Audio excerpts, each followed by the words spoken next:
everybody, it's Rob Seaver once again bringing you this week's leadership webinar and in our series. And I'm super excited. I'm always super excited about this, but I'm going to kick it off very quickly and explain who we're going to have today, what we're going to talk about, go over some housekeeping rules, and get this thing started.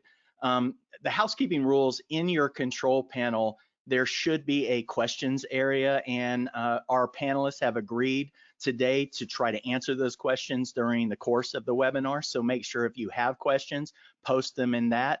If you do not have questions or cannot find that questions box, please go to your chat window and send them to me, and I will make sure that the panelists get those. I am super excited, as I said, because we're bringing one of our board companies that are newly board company onto this webinar. It's Invoca. The webinar title, and I'm going to read this once again, I'm very poor at reading out loud, but this is Protecting Consumers and Brands from Robo and Spam Calls. I realized if I slow it down, I'm actually better. And the panelists today are Ben Sullivan, who's Senior Vice President of Sales at Invoca, and James Brown, Director of Infrastructure and Security at Invoca. That sounds super important. So Ben, I'm going to throw this over to you. It's your webinar. I'm just going to sit along and pay attention. Thank you guys, and it's your show. Yeah, it's great. Thanks, Rob. Great to be here with everyone attending and my esteemed colleague, James Brown, the one and only, the infamous, who I'll introduce in a second. But my name's Ben Sullivan, as Rob had mentioned. I run our sales organization at Invoca. I've been with the company for 4+ years. Invoca provides call tracking and conversational analytics. We work with a who's who of large and small brands, as well as performance and affiliate marketers in the space.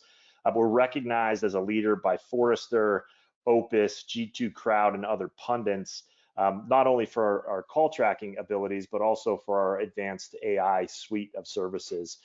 Simply put, we provide attribution to marketers to help them bridge the on and offline world and really help them down to a very granular level, keyword level, as to what's driving sales versus service calls, and then help those marketers optimize their marketing spend.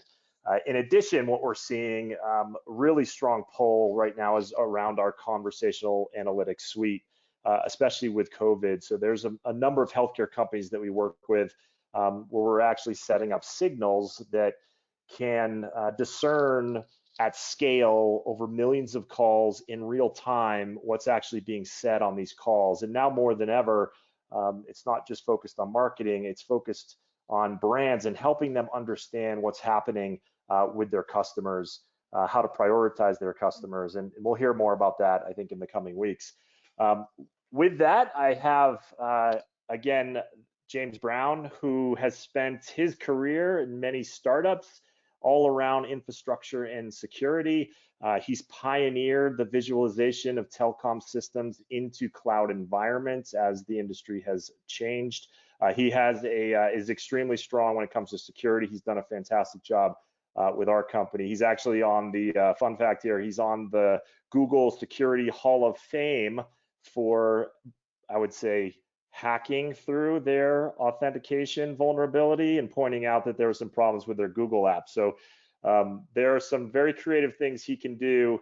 Again, the infamous Director of Infrastructure, James Brown.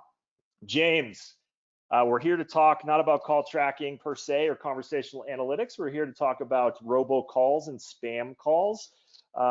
Could you start by defining what is a robocall? And I've been told there are actually good robocalls. There are. Yeah, so robocalls is a term that kind of crept up probably about 5 to 10 years ago as we started kind of classifying and trying to figure out the types of spam and fraud that were on phone calls. So you get all kinds of automated calls that come through. Some of them are from people trying to sell you something. Some of them are from people making automated dials to you with computer systems, and some of them are from your doctor or dentist, your grocery store, prescriptions ready. So there's a lot of automatic messages that do arrive to us that different people respectively want to get. So yeah, there are good robocalls, and that's part of the reason why this is such a tricky subject in combating these. So A robocall really is any phone call that's generated using some software assistance. So if I create a phone call and I send it out to someone and play a pre-recorded message or have some sort of speech to text that plays back to you, that's a robocall, right? So whether it's a political campaign, a sales call, whatever it is, robocall is just that automated nature to get that call out to someone.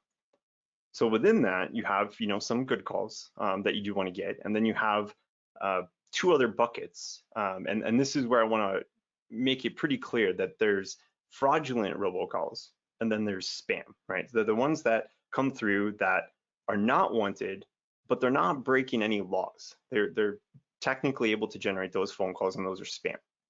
So those might be ones that you've opted in to receive phone calls from a company, and you don't want them anymore. They still have a right to, to send that phone call to you, right? So that would be like a spam call. And then you have the fraudulent ones, which are people that are actually trying to defraud you. These are like the IRS scams. They call and play a pre-recorded message saying that you're in trouble with the IRS and you got to call immediately, or that someone's sick and need your help. Those are fraudulent robocalls, and those outright illegal. We'll talk more a little bit later about why it's difficult to track them and some of the repercussions for it. But it's important to remember that there is a distinction between those ones there. Does that make sense?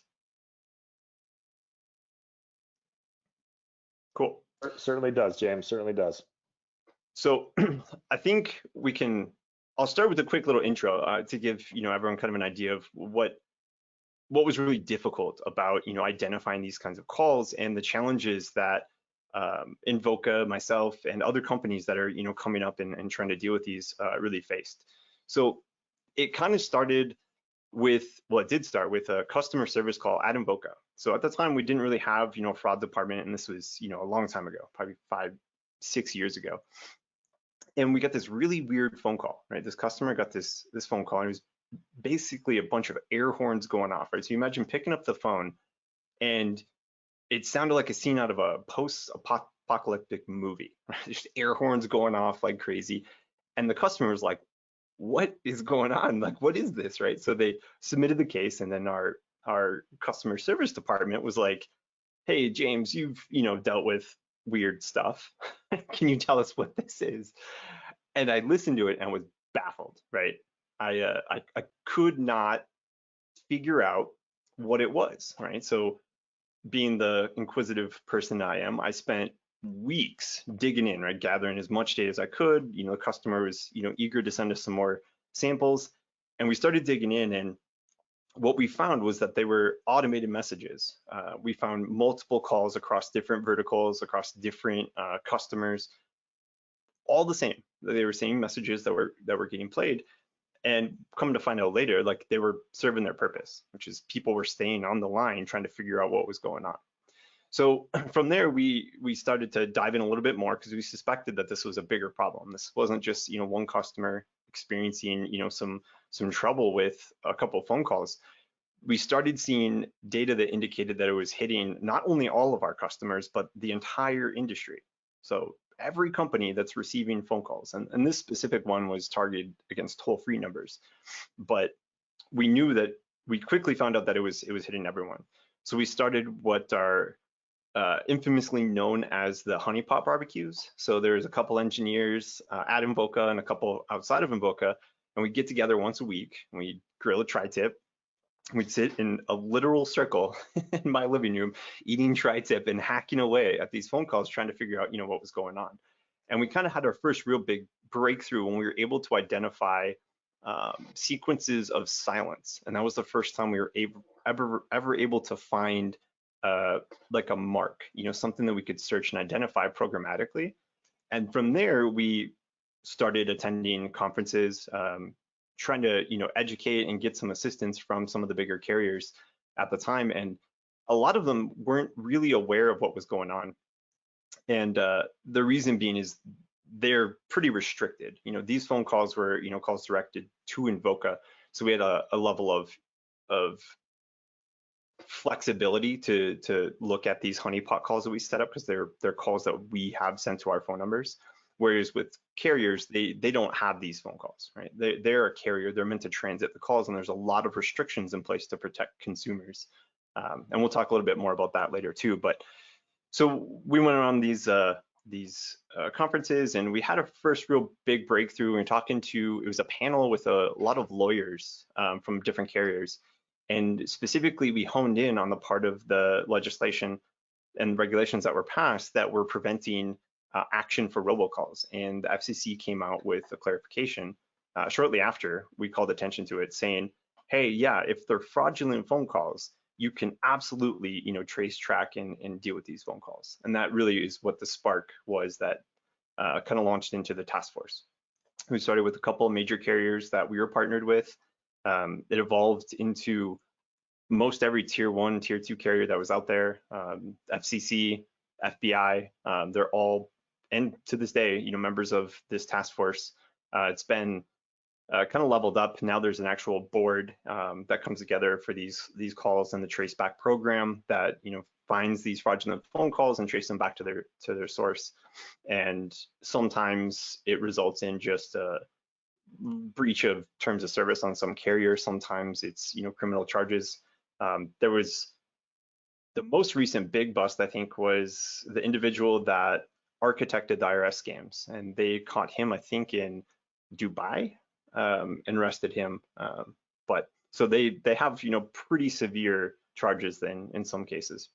Hey James, real quick. So the air horns and apocalyptic noises that are coming through here. Why would, and this is from our very own Heather Adams, why would someone originate these calls? What's the benefit to them? Good question. So the different types of fraudulent phone calls that come through, again, this is the fraudulent robocalls, not the spam ones, not the legitimate ones, or the good robocalls, but these are specifically the fraudulent ones. They have different ways of monetizing that. In this case, there's a couple different ways to monetize fraud.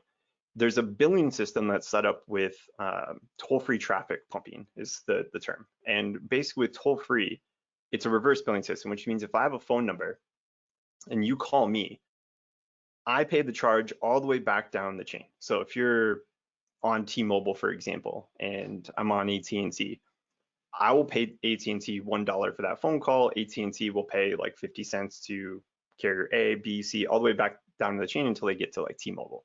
So because of this reverse billing system, it allowed for an environment where fraudsters could make, handshake deals or, find companies that weren't quite paying attention and get kickbacks on that, which means like, hey, if I get 50 cents for that call, I'm willing to give you like 1 cent.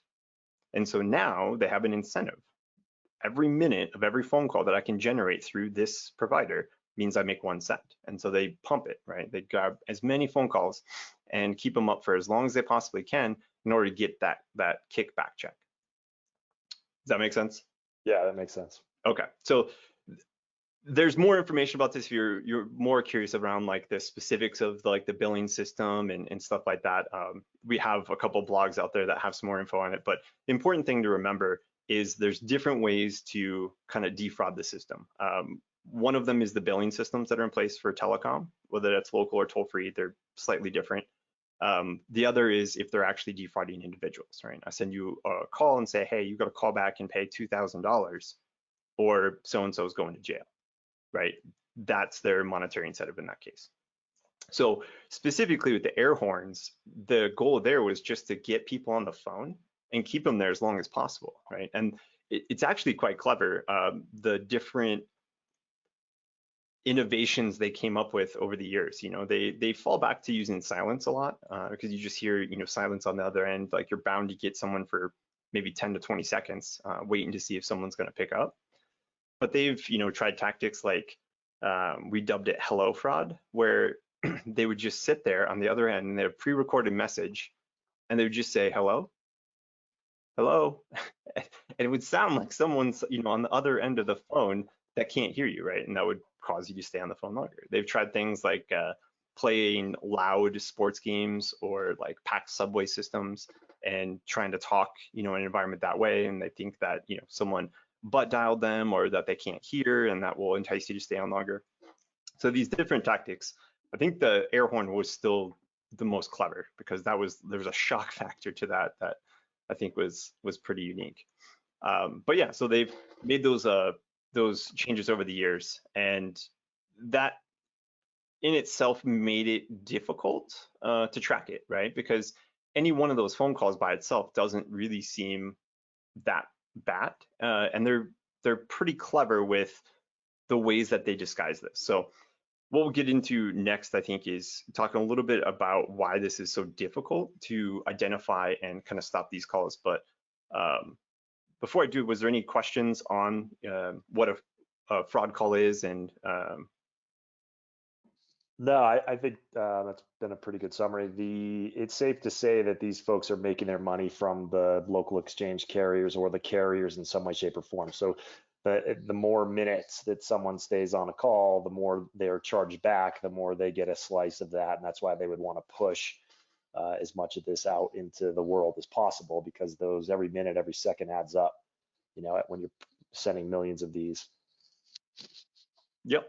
And that ecosystem, I like to think, came out of, like legitimate, well-intent business folks, because they're looking to give, better and better deals to their customers for, sourcing phone calls or being loyal to them or awarding them with more of their telco traffic. And they're able to do that by cutting them in on, the profit that they're making for the phone calls as they transit the system. I think people then, found ways to abuse that. I don't think it was like ill-intended from the beginning or anything there.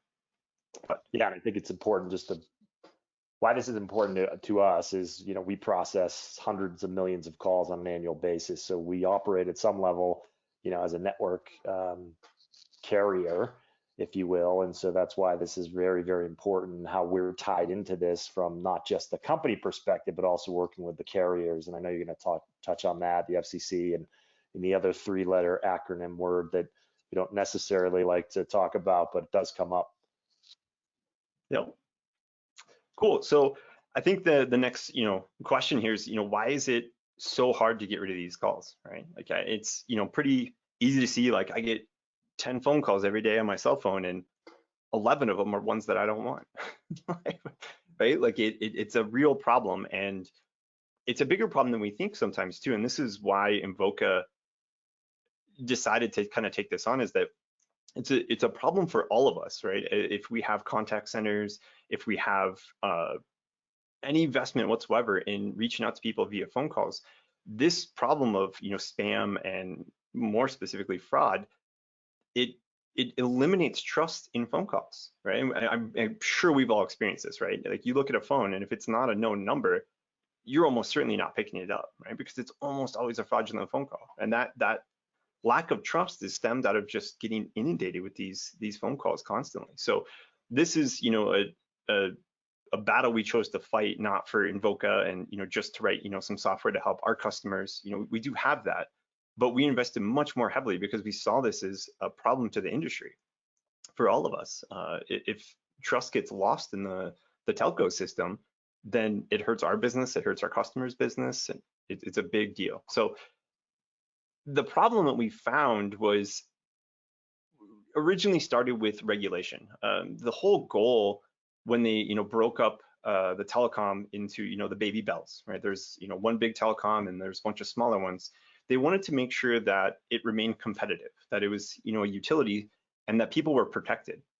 If I place a phone call to Ben, I should have trust that phone call will get routed to him successfully. And what they wanted to avoid was situations where carriers could selectively choose to route calls or not route calls. They wanted to keep it even and fair to make sure that everyone's phone calls would get routed. And so they put regulations in place to make sure that happened. And in doing so, it erected these barriers between carriers and prevented them from doing things like look into the phone calls too deep, but also see where they came from and where they're going. Right? So there's no real holistic view of a phone call because of these regulations that are put in place. So now you have this system where all these different carriers are siloed and they are routing phone calls for everyone else. And there's a lot of regulations put in place to make sure that they don't overshare this information with each other. And then you add on the fact that you can spoof phone calls, right? So we'll take a quick minute to talk about this. So spoofing a phone number is so incredibly easy and it's there by design almost.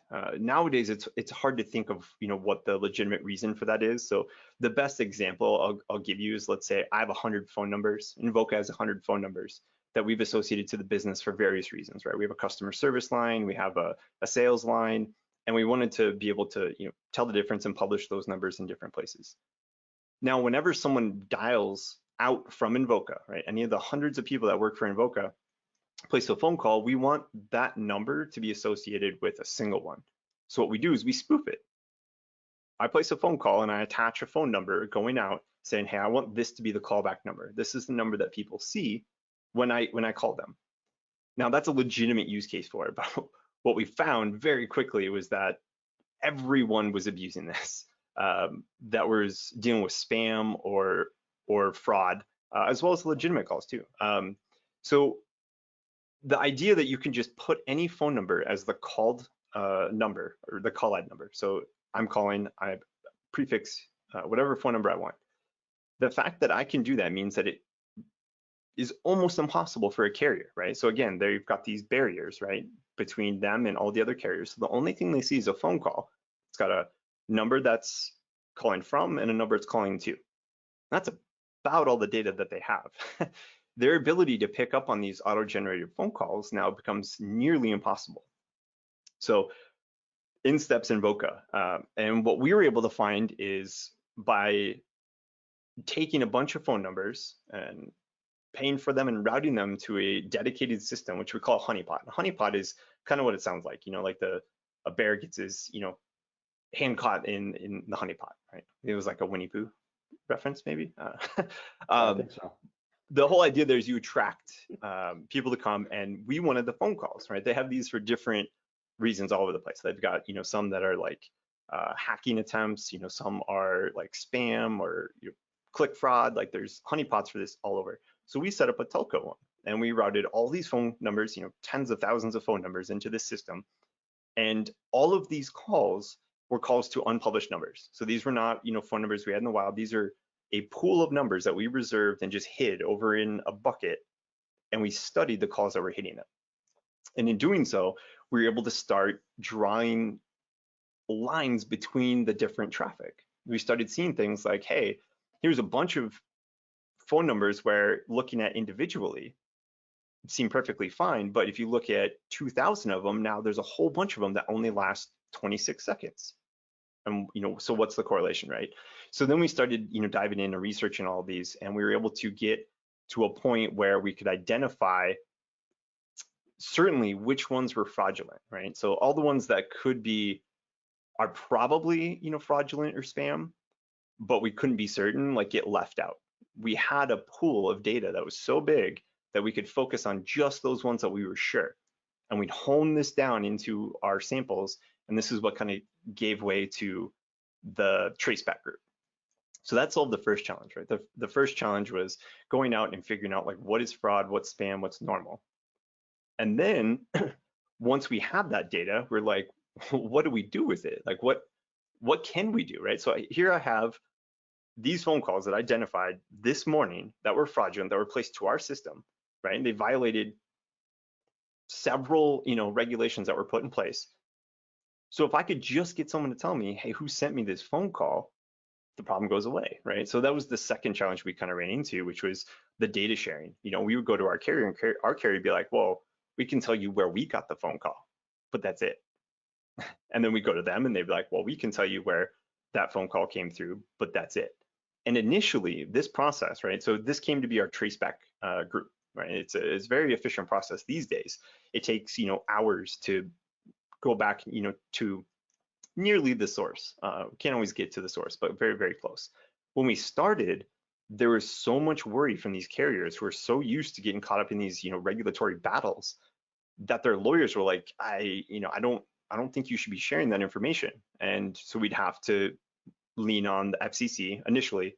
The FCC was the best resource we had where they would issue subpoenas, and they would go and say, hey, carrier A, we need to see where these calls came from. And the process of getting a subpoena is not quick, by the way. So what we found was that after 2 or 3 weeks of issuing the subpoena, waiting for data, the logs had already cycled. The carriers didn't even have the data to answer the question anymore, right? So we would make it like maybe a hop or two up the chain, and then we had to start all over.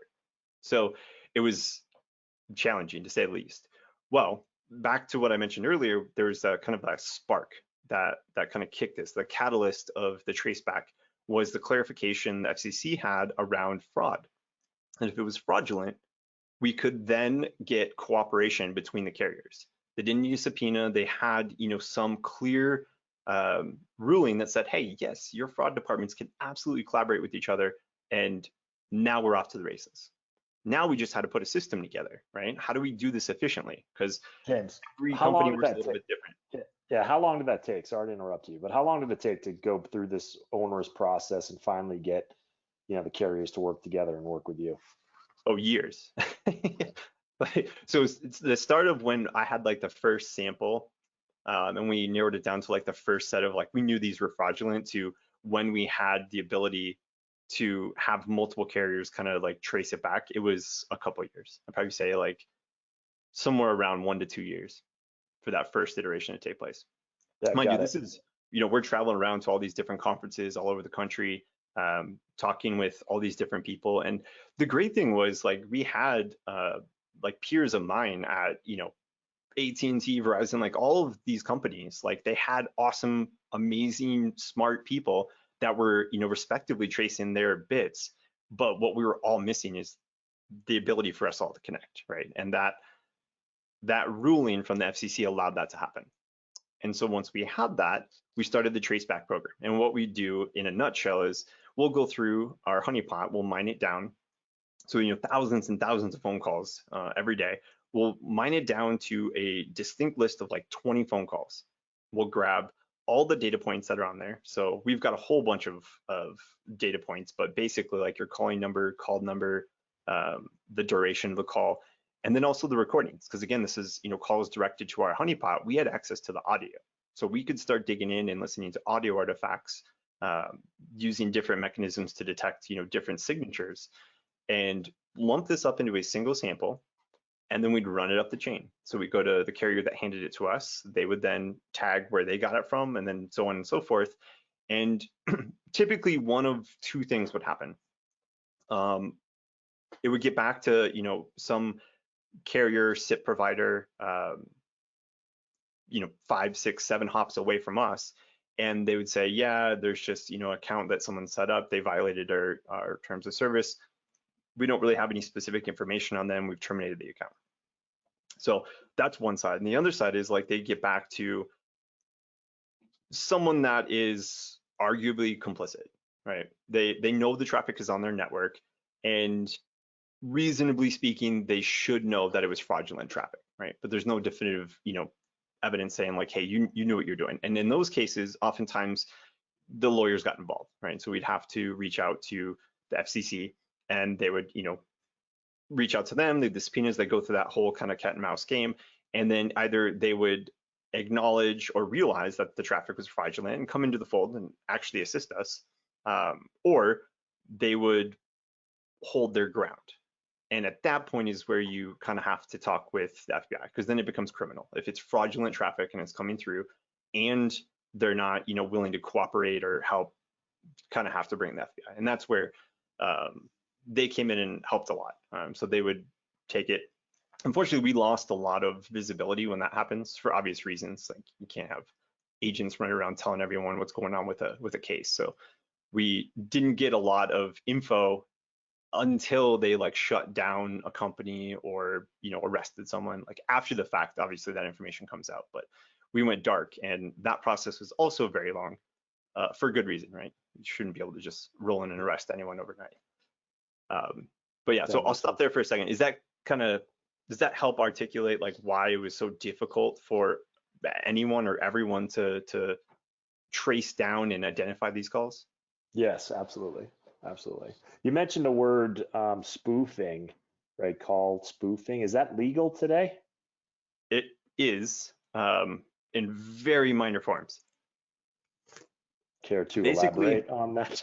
yeah, about the only time you can spoof a number is the example I gave. If you own the phone number that you're using to spoof, sure, right? If I have 100 phone numbers, I can choose any one of those 100 phone numbers to send a call out as. Anytime you are trying to mask your source of the call or make monetary gains off of it, it almost immediately becomes illegal. Like TCPA just doesn't allow for it. Yeah, so it's going away, but it's still very difficult. And here's another problem too. It only takes one bad actor, right? If 99 out of 100 carriers or telco companies decided, hey, no more spoofing, but one allowed it to happen, it immediately destroys the trust of the entire system, right? Because those calls have to route through it. So the spoofing part is a very challenging aspect to solve for. And there's some other things that are, we'll talk about in a little bit that are going to help with that a lot, or have, already. But for the most part, it's a very difficult problem to deal with. Yeah, got it. Makes sense. And there's a question here. You can either answer now or we can save it for later. But what measures does Invoca put in place to identify fraudulent versus legitimate calls that come in? Good question. So a lot. We have our call confidence technology includes a whole series of different things. We've got the honeypot that we talked about, for example. We can definitively identify, sources of different fraudulent traffic coming in from into specific caller IDs. We mine all that data and we leverage that in the Invoca platform. We also have audio analysis that we perform. We look at the data points when they come in, and we have blacklist, whitelist functionalities that we've implemented. So our measures that we put in place at Invoca are multi-tiered. There's a lot of different levels, and we always err on the side of routing a phone call. So phone calls are our business, right? That's the most important thing we do. So if there's any doubt, we route the phone call. Now, we do provide additional control to customers ourselves. So if they wanted to take a more aggressive approach, they could do that. But in terms of what we do, it's only definitive fraud, and it could be any number or combination of layers in terms of data point analyzing, data from the honeypot, or audio artifacts that happen. Yeah, got it. So it sounds pretty robust. Yeah, it is. Yeah, we've had a couple years doing this. Yeah. Yeah, right, for sure. All right, just bouncing back real quick. Question. So TCPA doesn't allow you to mask caller IDs. Is that a question? Oh, that is a question. It limits when you can do it. It sets the restrictions to say, like, if I were to place a phone call and say, hey, I'm trying to pretend I'm the IRS and scam Ben out of thousands of dollars, and I use the IRS phone number in order to call him. So when he gets a caller ID message, it says it's from the IRS. That's illegal, and I believe it's TCPA and potentially other regulations that are in play there as well. So that's what kind of limits the ability for, or sets the rules in terms of when you can when you can use spoofing. And I'll jump in. There are some state telemarketing laws, and even under TSR, there are some provisions inside of it. So, I think the general question, if you were to ask this to attorneys on the stage, they would probably tell you don't do it. It just doesn't make sense unless, of course, you said you own the call and own the number, and that's the primary number that you have listed. Most everything else could only be a deceptive tactic anyway, unless there's some other business use that we haven't heard of. But I think predominantly most people shy away from spoofing calls today. Yep. Yeah, and so there is the use case, right? Again, I have 100 phone numbers or 1,000, right? And I want to generate phone calls to people locally, right? So I have a business that has touch points in every single zip code, and I want phone numbers to come from that local one. So I programmatically have like a contact center or software that puts the phone call out and puts them in touch with a rep, and I choose a phone number that's local to them, that's fine, right? Again, those are your phone numbers. It's not to say that you can't do that, right? So that might be another use case of where it's okay to assign a caller ID to phone calls that are going out. Yeah, makes sense. So James, yeah, you probably. I think Seth with Blacklist Alliance has said that you're referring to the Truth in Caller ID Act. And so we certainly can get somebody to expand on that later on, but I think that that's the reference that he wants to point out. Yep. Yeah, that's great. I think we've got about 15, 20 minutes left, so just want to make sure you get to all the high points of discussion. Yeah. So I wanted to it's probably a good segue to rotate into a little bit of, kind of what's happened or what's going on right now in terms of, ways to deal with a lot of these problems. So there's the Trace Act, I believe, was signed in December, and that added a lot of teeth to a lot of initiatives that were underway. You've heard about Stir Shaken, which is essentially a grading system kind of for phone calls. So carriers now can have a way of saying like, hey, this is an A-rated call, right? This call came from Verizon, and we know Verizon has strong controls and delivered to us, so we can say with a high level of certainty, like this is a quality phone call. And that would allow to start removing some of that noise, right? And say like, hey, like I have more trust in the phone calls that are coming into my phone because now I can see the ones as they're rated. But there's an underlying piece here too that I think is really exciting. As this happens, you're going to see companies like Invoca get access to more data. Now, if we have that, we can iterate rapidly, right? Our ability to innovate is way off the charts.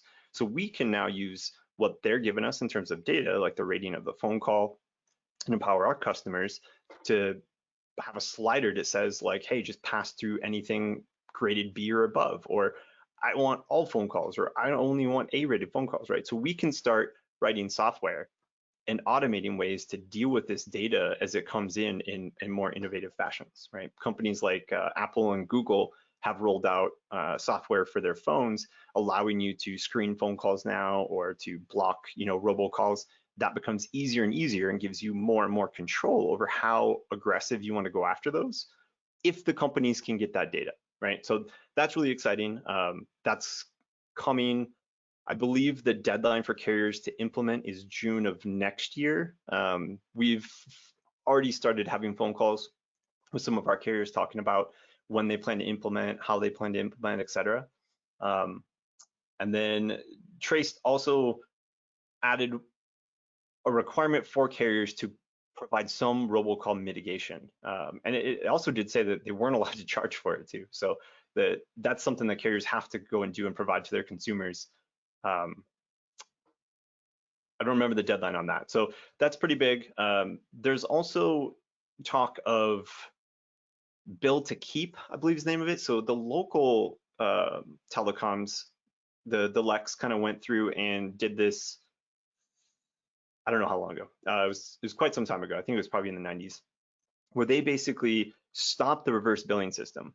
And they went to like a model of like, if I've got a phone call, I'm handing it off to you, we just keep our money, right? Like I billed my customer for the call, you billed your customer for the call, and we'll just agree to exchange the calls between us as carriers and call it, a neutral kind of billing model. And when that happens, your incentive for a lot of those automated fraudulent phone calls that come through goes away, right? There's no system to game anymore at that point. So there's a lot of that, kind of traffic that fades away. I'm not aware of any current legislation to make that happen, but I know that the conversation around making that happen is much more intense now. So those are a couple things that we're seeing, I guess, have happened or could happen very soon on the bigger scale picture. On individual levels, I think it's incredibly helpful to continue having the webinars, reaching out to your partners, identifying ways that you can identify this traffic and let the parties that are involved with it know about it. One of the things we've started doing at our like customer conferences, or when we talk to our customers and they have problems or interest in fraud, is helping them to narrow down and participate in that same kind of traceback program. So what I'd like to tell people is pay attention to your traffic, right? So get a dashboard. I mean, your IT team or whomever can probably help. Get a dashboard showing you a graph of your traffic day to day and pay attention to it, right? Take the 30 seconds to look at that every day. And it helps to identify when there's weird anomalies that happen in your traffic. And when that happens, go through and find a sample of it, right? You don't have to look through 100 phone calls, but just find 10, 15, 20 specific examples of that phone call and get as much data about it as you can. So if you've got the calling number, the call-in number, duration, and a recording if you have it for those 20 phone calls, and then provide that to your upstream provider, right? If you're a customer of Invoca, you can provide that to us. If you're going direct to a carrier, you can provide that to them. Almost every carrier has a fraud department, and most of them now have participated enough in these traceback programs that they'll be able to deal with that when they get it. And the important part there is when they have a sample, where they have exact examples coming through, they can then take that and trace it back pretty quickly. And that allows to get back to sources and identify if there's complicit carriers, if there's fraudsters, etc. So I highly encourage everyone to start that practice. Get the data, look at it, make sure you can identify anomalies, and then understand how to go through and put together a fraud sample and submit that back up. And what that does is it helps bring more attention to the problem. It helps the law enforcement get more funding to go after and support some of these cases. It helps put more pressure on the FTC and the FCC about passing additional regulation and holding carriers accountable. It in every way helps this happen, right? More articles come out talking about it. It raises public awareness. So that's a huge important thing that we can all be doing individually at our companies and with our traffic. That makes sense. Cool. So I think that's pretty much it. So I mean, we've got a robocall. We do have good robocalls. They come through doctors' offices. We have those. We want to get those. Some of us do. Some people might not want them. And when that happens, that's spam, right? When the calls are technically legal for them to come through, and those are spam calls. Those are probably a gray area is what I consider it. And then you've got the fraudulent robocalls, and those are the ones that are violating some law or regulation that's put in place. And hopefully understand a little bit more around why it's so difficult with this. A lot of it is good intent. Like there was a lot of rules put in place for really good reasons that are now getting abused, and we're peeling back those layers and changing things to be more accurate for the times that are existing today. Hey James. Yeah. Hey, real quick. So on that, when you think back over your career here at Invoca, what has been, besides the foghorns, what's been the most egregious sort of situation that you've seen, encountered, and that kind of, it goes on your Hall of Fame, the Robo Hall of Fame? Robo Hall of Fame, huh? Yeah, so I'd definitely say the Airhorns are probably number one. The Hello fraud I thought was pretty clever. That one was good. There was one other time where we were looking at, actually, I got a good one for you. So when we started looking at the fraud, right, we knew that they were spoofing phone numbers. And we knew that they were using software to do it, right? Like obviously someone wasn't going in and, manually dialing 100,000 phone calls a minute. So somehow they had to have some software. So what we suspected was that there had to be an algorithm in order to generate those caller IDs. So then we got to thinking, well, if we could reverse engineer this algorithm, we could, with almost certainty, identify which fraudulent calls are spoofed and identify them. And we never quite got back that far to put it into play programmatically. But what we found was a lot of information about the individuals in this specific, there's a big group of toll-free traffic pumping calls coming through. So one type of fraud is that toll-free traffic pumping, and they account for a ton of calls to businesses, like millions of calls to businesses, right? They just ruin contact centers days routinely. And what we found was that they were so intelligent with the software. So when we started blocking their calls successfully, they got clever with their caller IDs. Well, what we found one time is that they were using Canadian numbers. So there's a pool of numbers that get assigned for every country, right? Well, Canada and the United States share part of that. So there wasn't an easy way to identify like a Canadian number, right? So it's like 805, 555, 5555 that could exist, you know, in either country. Well, we were seeing calls coming from the US using those Canadian numbers. And we're like, oh, well, that's easy to block those. Like clearly those are not legitimate phone calls. Well, they caught on that we caught on, right? So the cat and mouse game started. So they went to like extreme lengths that we profiled all of these fraudulent phone calls and where they're coming from. And they were so intelligent that they started placing calls at like 8 a.m. and they'd taper off at 6 p.m. So they'd follow business hours. And we found one day where they messed up. So it was like a holiday, it was a Monday. I forget which one, but all of a sudden, like, so 2 o'clock, we're looking at these graphs, right? I was talking about have graphs, you can notice anomalies. That is a great example. At 2 o'clock on this holiday, the traffic just ripped to zero, right? And we would expect that because volumes are way lower on holidays. Well, they had forgot to plug in the holiday to their auto dialer. And midday, they realized that and they shut it off. And immediately we saw that and we're like, oh, well, obviously, this is like one system generating all of these phone calls and it just disappeared. But so what they also added to that, which is even more interesting, is a level of sophistication and understanding of overall traffic, right? So they know traffic goes up and down with business hours. That makes sense. But they also put in the algorithm to geographically weight locations. So if they were generating 100 phone calls, 50 of them would be from like Philadelphia, 40 from LA, and like 1 from rural Iowa. So they weren't just randomly selecting caller IDs, they were intelligently selecting in-use caller ID numbers, right? So valid caller IDs geographically weighted by population density. Wow. That gives you an idea of the level of sophistication that goes into some of these fraud campaigns, right? Like it's serious money. So they've got developers and they've got people out there just like me looking to win the battle. Yeah. James, you're so passionate about this topic. You know, we love what you have done, not only for Invoca, but also for the industry and being a pioneer when it comes to this, to combating fraud, right? And scam calls and all of that. And we know obviously it's near and dear to our heart because that's what we do, originate and terminate phone calls. So we appreciate everything today. I don't know if you have any last words before we turn it over to Rob to wrap things up. No, that's about it. I mean, I guess I'd say you can look for the Invoca engineering blog. We'll put out more. We do put out fraud data there, and we'll continue putting out more stuff there. So if you want some more specific information around any of the types of fraud and stuff like that, that's a great resource to look at. Otherwise, feel free to reach out. You can ping me on LinkedIn or whatever. I'm happy to respond.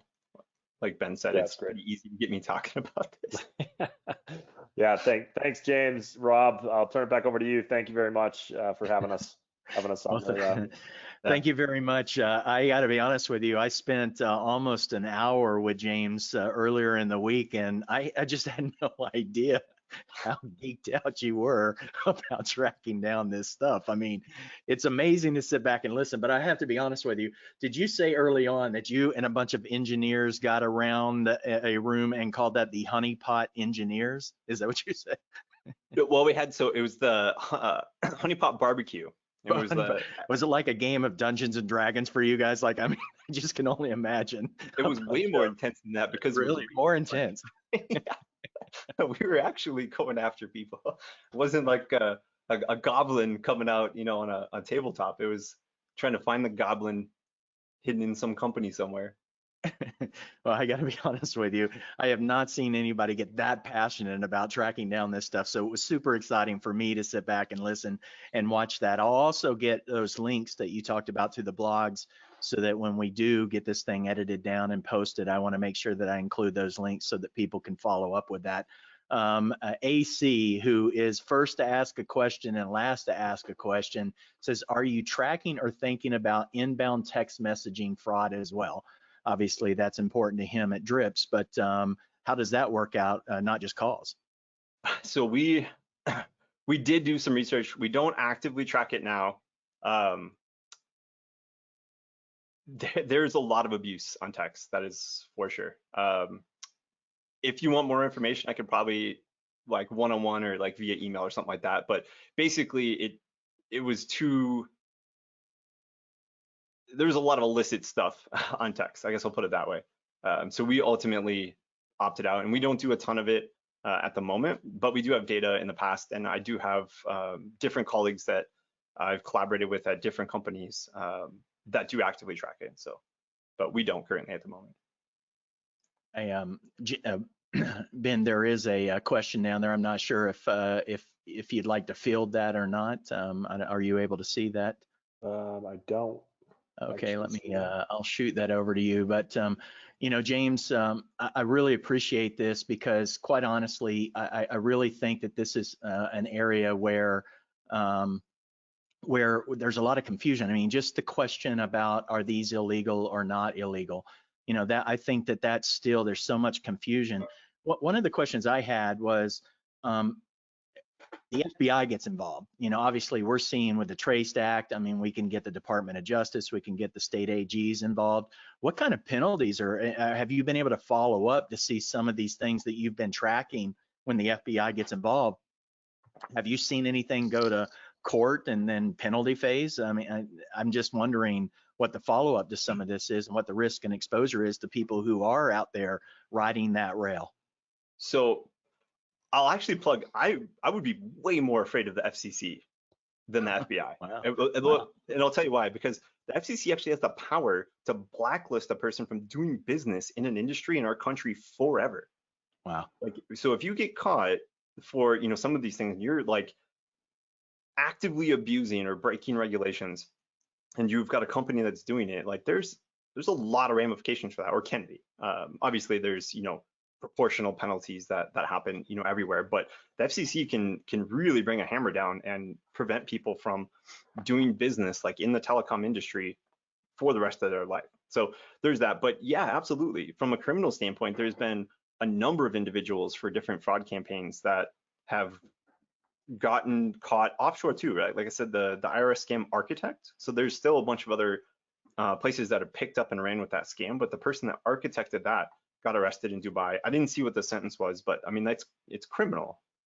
And he will almost certainly do a substantial amount of time in prison for perpetrating that fraud. There was another person that the FBI caught, I believe in Pakistan, and he was cloning, he had a wall of SIM cards to generate phone calls. And it was like this SIM fraud that he was doing, and he got a lot of time as well. So there's pretty severe like criminal penalties that can come with some of this fraud. It's crazy. Ben, did you get a chance to Yeah, look I at did. that? I saw that. I appreciate that. So the I have question a couple is, of minutes, yeah. yeah, someone out there had reviewed the Invoca insights and communication. We have this on our website. And it showed home services calls are up, traffic is up 50% since April 11th. So what's interesting that we saw early March, you know, into late March is certain industries really got hurt hard, right? Home services, travel, hospitality.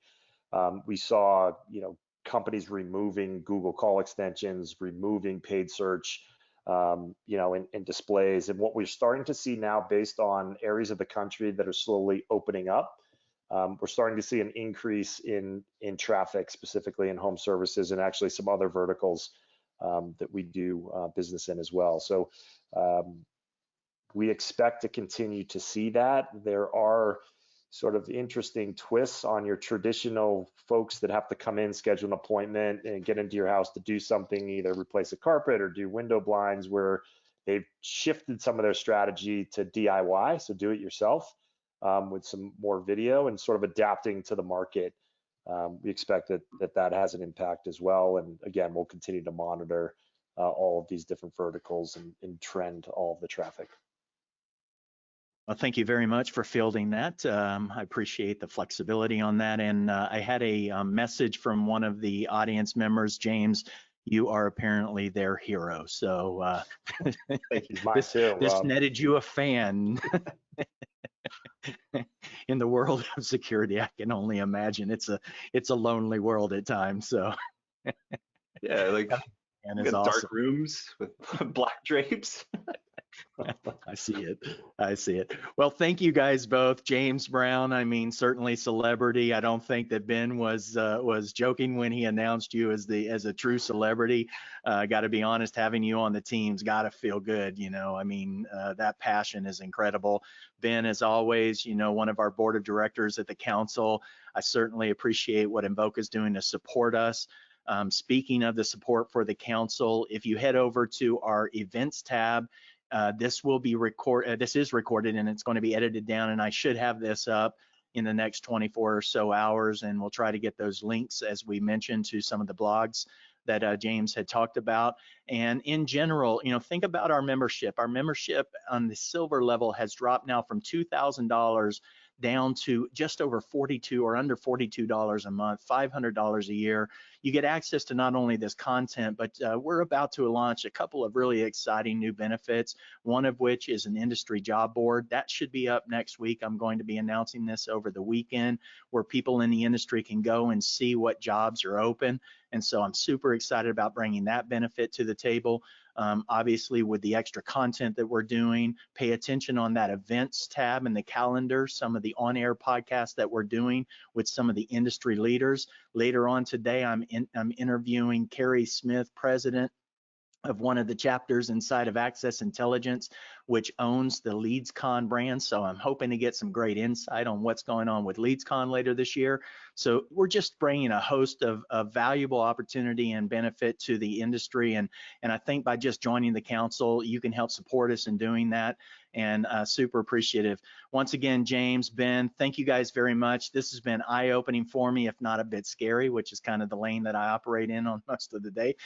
So thank you guys, and we'll get this thing edited and down as quickly as possible. Thanks for having us.